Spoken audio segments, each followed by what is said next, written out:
Somaliland Salebaan Ciise Axmed Xagle Toosiye oo maanta dib ugu soo laabtay magaalada Hargeysa kadib safar shaqo oo dibadda ugu maqnaa ayaa maanta ka soo degay garoonka caalamiga ee Cigaal waxaanu isagoo warbaahinta kula hadlay qolka nasashada ee garoonka uu ka hadlay ujeedada safarkiisa waxaanu sheegay inuu magaalada Nairobi kula kulmay qaran bixiyayaasha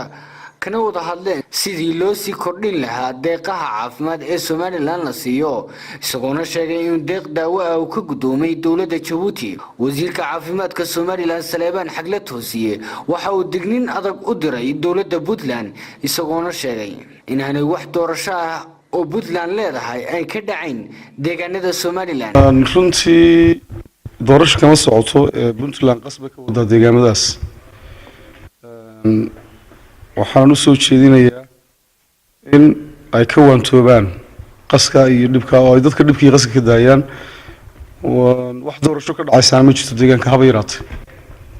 sidoo kale waxa uu ka dhawaajay wasiirka caafimaadka Somaliland inuu dhawaan booqan doono deegaanada Buuhoodle oo uu ka soo jeedo insha Allah sida ugu dhaqsaha badan leh waan tagayaa Buuhoodle barnaamijkii nabadeed intii ka dhinaydna waan dhamaystireynaa sida ugu dhaqsaha badan leh wasiirka caafimaadka Somaliland Salebaan Ciise Axmed Xagle Toosiye waxa uu sheegay in uu awoodda saari doono meelaha ay dayaca caafimaad ka jirto ee dhulka Somaliland Mukhtaar Ismaaciil Cali